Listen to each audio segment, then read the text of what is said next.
नमस्कार साथियों। जैसा कि आपको पता है, पढ़ोई नंबर डेली शाम 8 बजे स्कॉलरशिप टेस्ट कराया जाता है, जिसमें क्वेश्चंस मेरे द्वारा लिए गए यूट्यूब पर लेक्चर में से होते हैं। साथियों, ये लेक्चर बच्चों को स्टार्टअप और स्किल के बारे में सिखाएंगे।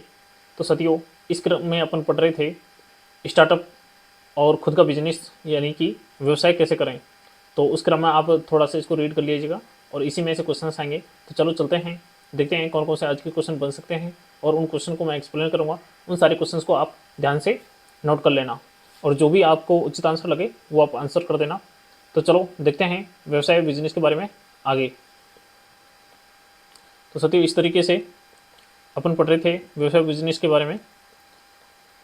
यहाँ से व्यवसाय बिजनेस यानी कि आपको अपनी आजीविका चलाने के लिए कुछ ना कुछ कार्य करना होगा, जिसमें समाज की आवश्यकताओं को पूरा करने के लिए भी आप कुछ कर सकते हैं। जो भी आपकी आवश्यकताएं हैं उनको पूरा करना, जैसे कि उसमें वस्तुओं का उत्पादन हो गया या फिर सेवाओं का उत्पादन। तो जितनी भी आवश्यकताएं हैं उनका आप व्यवसाय के थ्रू पूरा कर सकते हैं। तो साथियों, इसी क्रम में अपन देखते हैं, जैसे कि व्यवसाय इसमें दिया गया है। व्यवसाय एक आर्थिक क्रिया है, यानी कि इसमें आप चीज़ों को लेंगे देंगे, इस तरीके से इसमें पैसे का लेन देन होगा।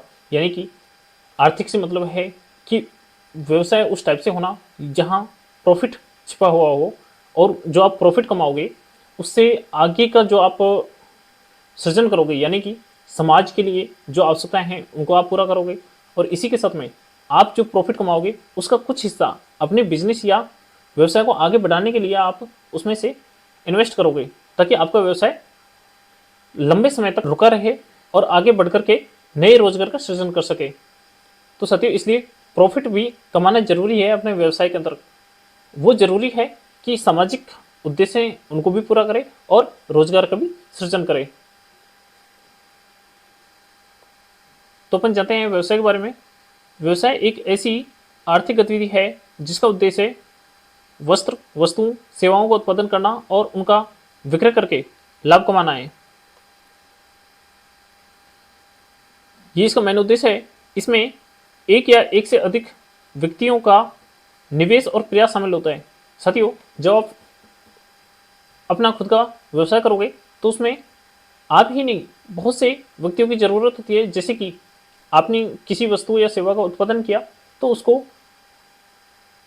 उपभोग करने वाला जो भी उपभोक्ता होगा तो उसकी आपको जरूरत होगी, और एक सिस्टमेटिक तरीके से डिमांड एंड सप्लाई पर डिपेंड करता है। यानी कि आप सेवा या वस्तुओं का उत्पादन करोगे और उपभोक्ता उनका उपभोग करेगा।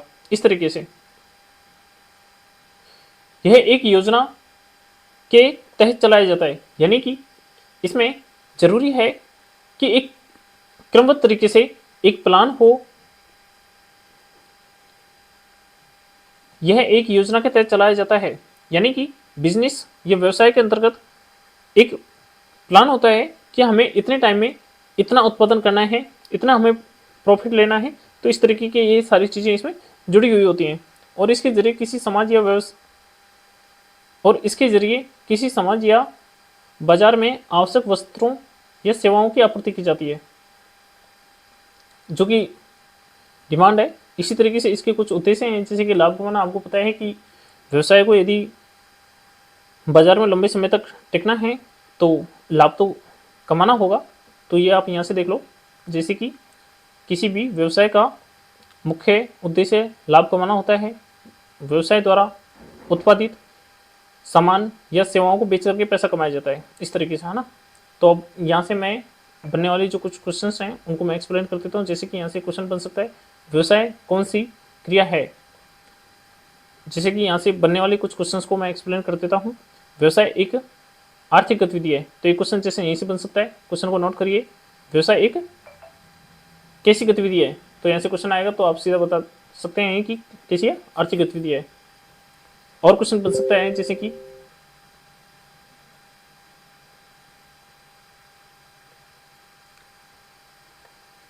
इसके उद्देश्य हैं, जिनमें से कोई क्वेश्चन बनेगा तो देखते हैं।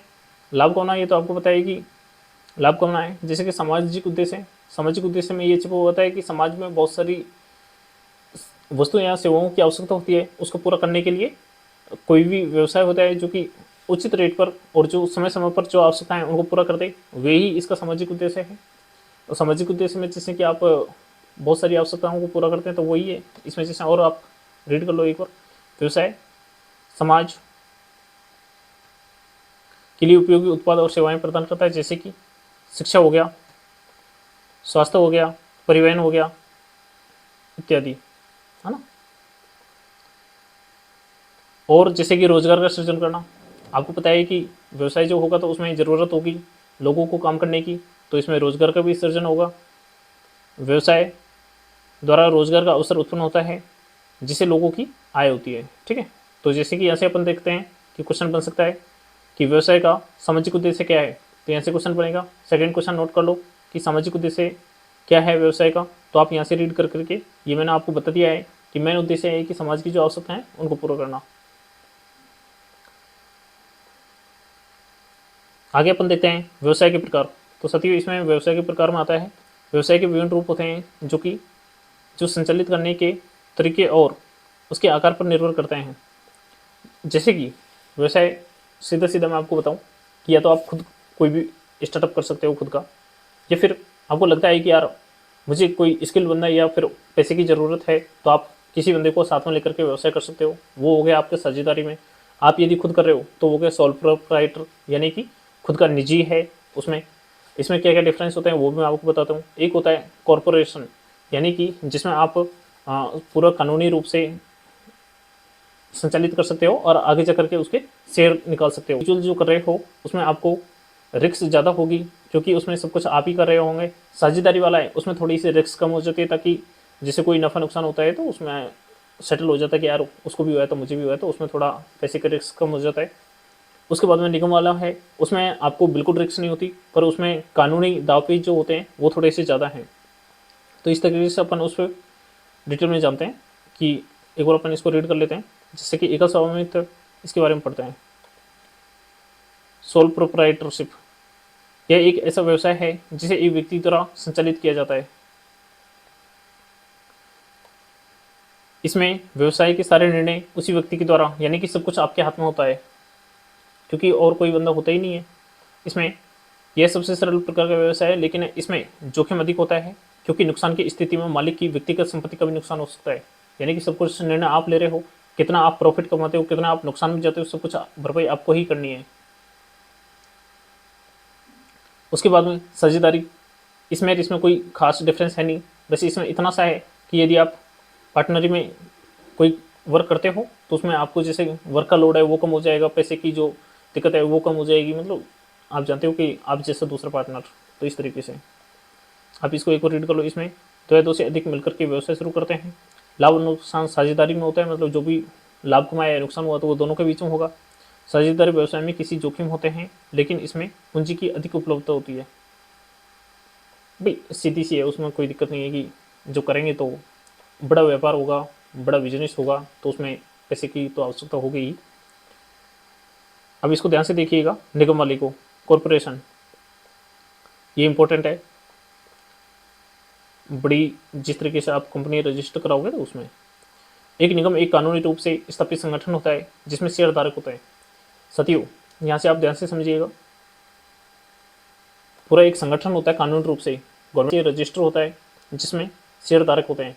शेयरधारक से मतलब है कि बहुत सारे लोग जिनकी उसमें हिस्सेदारी होती है। तो शेयर के बारे में मैं किसी दिन आपको बताऊंगा, या फिर मैं अभी भी बता देता हूँ कि आपको पैसे की ज़रूरत है और आप कुछ हिस्सेदारी अपनी कंपनी में से देना चाहते हो, तो आप शेयर निकालते हो और उनको लोग परचेज करते हैं। उनके परचेज करने से आपके पास पैसा आता है, उसको आप इन्वेस्ट करके आगे बढ़ाते हो। तो इस तरीके से शेयर निकाले जाते हैं। इसमें मालिकों शेयरधारकों का व्यक्तिगत संपत्ति से कोई संबंध नहीं होता है, यानी कि जो व्यक्तिगत संपत्ति है उससे नहीं, जो प्रॉफिट होता है उसका हिस्सा बनते हैं शेयरधारक। वे केवल शेयर के रूप में निवेश करते हैं, यानी कि पहले से जो चल रहा है उसमें नहीं, जितने रुपये का जो शेयर निकाला गया है वही हिस्सेदारी शेयरधारक की होती है। यह व्यवसाय बड़े पैमाने पर किया जाता है और इसमें जटिल कानूनी और वित्तीय संरचनाएं होती हैं। यहाँ पे दिया गया है, तो आप जानते हैं कि बहुत सारे लोग हैं, इसके पूरा प्रोसेस से काम होता है, तो जटिलता तो इसमें रहती है। तो इसमें ज़्यादा भी दिक्कतें नहीं होती, सारे कुछ जो काम होते हैं सीए के द्वारा कर लिए जाते हैं। सहकारी संघ, जैसे कि यहाँ से कुछ क्वेश्चंस बन सकते हैं अब तक, इसमें से अपन देख लेते हैं, बाकी एक साथ ही चर्चा कर लेंगे। सहकारी संघ यह एक ऐसा संगठन है जिसमें लोगों का एक समूह, मैं आपको बता देता हूँ। सहकारी संघ ये होता है, इसमें बहुत सारे लोग मिलते हैं और उनका एक उद्देश्य होता है कि अपन को इस काम को पूरा करना है। वो अपना पूरा पैसा लेते हैं और कुछ कुछ जितना हिस्से में आता है सब कुछ पैसा इकट्ठा करते हैं और जो भी उनको कार्य करना होता है उसमें वो इन्वेस्ट करते हैं। सभी का उद्देश्य सेम होता है इसमें। अब अपन देख लेते हैं इसमें जो दिया गया है। यह एक ऐसा संगठन है जिसमें लोगों का एक समूह मिलकर के साझा उद्देश्य को पूरा करने के लिए काम करता है। यानी कि सबने सोच लिया जैसे कि यार मैं आपको बता दूँ, जैसे कि यार कोई स्कूल बनाना है, तो स्कूल बनाना है तो सभी लोग मिलकर के उसमें पैसे इकट्ठा करते हैं और एक स्कूल का निर्माण कर देते हैं। तो इस तरीके से उद्देश्य होता है, समूह काम करते हैं। इसका उद्देश्य सदस्यों को लाभ पहुंचाना होता है, न कि बाहरी निवेशकों को। इसमें आप ये ध्यान रखिएगा, जो पैसा इन्वेस्ट कर रहा है वो अपने उद्देश्य के लिए कर रहे हैं तो उन्हीं को ही उसमें प्रॉफिट होता है। तो ये सारी चीज़ें अपने लिए काम करेंगे वो। सहकारी समितियां आमतौर पर कृषि उपभोक्ता सेवाओं और अन्य क्षेत्रों में पाई जाती हैं। आप देखते हो ना, सहकारी समूह बहुत सारे होते हैं। सहकारी बैंक भी होती हैं जो कि इस तरीके से संचालित की जाती हैं। इसमें जैसे कि आमतौर पर जैसे इसमें दिया गया है कृषि जो क्रेडिट कोऑपरेटिव जो होती है इस तरीके से चलता है। उपभोक्ता सेवाओं और अन्य क्षेत्रों में पाई जाती हैं। तो ये बहुत सारी समितियां, सहकारी समितियां बनी हुई होती हैं जिसका अलग अलग उद्देश्य होता है और उनका कार्य करने का होता है। तो साथियों अब यहाँ से आप आपने इसको रीड कर लिया है और ये फिनिश हो गया है। यहाँ से बनने वाले कुछ क्वेश्चंस हैं जिनके बारे में अपन डिटेल से चर्चा करते हैं कि और कौन कौन से क्वेश्चन इसमें बन सकते हैं। जैसे कि यहाँ से क्वेश्चन बन सकते हैं यहाँ से क्वेश्चन बन सकता है जैसे व्यवसाय के प्रकार। तो सीधा क्वेश्चन मैं एक यहीं से बना देता हूँ। व्यवसाय के प्रकार, कौन कौन से व्यवसाय हैं, किस तरीके से संचालित होते हैं। तो यहाँ से क्वेश्चन बन सकता है निम्न से व्यवसाय का प्रकार है। तो क्वेश्चन थर्ड नोट करो कि व्यवसाय के प्रकार हैं, इनमें से आप एक क्वेश्चन यहाँ से नोट कर लो। और क्वेश्चन बन सकता है जैसे कि यहाँ से निगम व्यवसाय क्या है, यानी कि निगम जो व्यवसाय है इसमें किस तरीके से संचालित होता है। यहाँ से एक क्वेश्चन बन जाएगा। क्वेश्चन नंबर 4 नोट कर लो कि निगम व्यवसाय किस तरीके से संचालित होता है, इस तरीके से क्वेश्चन। और भी अपन देख लेते हैं जिसमें एक क्वेश्चन जैसे अपन यहाँ से बना लेते हैं सीधा सहकारी संघ वाला कि सहकारी संघ व्यवसाय क्या है, इसमें किस तरीके के लोगों का क्या उद्देश्य होता है और किस तरीके से उसको संचालित किया जा सकता है। तो साथियों इस तरीके से ये 5 क्वेश्चन हो गए हैं। आप इनको एक बार रीड करके ही आपको समझ आ गया होगा कि किस तरीके से मैंने किस पर चर्चा किया है और इस तरीके से इसमें से आपको आंसर करने, टेस्ट देने के लिए तैयार रहें और टॉप रैंक लेकर के। आपको पता है कि स्कॉलरशिप के लिए इतना भी मायने नहीं रखता कि आप सारे क्वेश्चंस करेक्ट करो। आप रॉन्ग क्वेश्चन कर भी मैक्सिमम प्रत्येक क्वेश्चन को 15 पॉइंट बना सकते हो। पर इसके लिए ज़रूरी है कि आपको जो मैंने बेसिक ओवरऑल जो जानकारी दी है ये थोड़ा थोड़ा बेसिक जानकारी होना चाहिए। ऐसा नहीं है कि आप बिल्कुल ही करेक्ट आंसर दो। तो बस मेरा अल्टीमेट उद्देश्य ये है कि आप उस बेसिक जानकारी को एक बार रीड कर लो ताकि आपके माइंड में इतना रहे कि हमें आगे जाकर के किस तरीके से व्यवसाय का ढांचा तैयार करना है। बस इसके पीछे इतना सा ही उद्देश्य है। तो ठीक है साथियों, थैंक यू।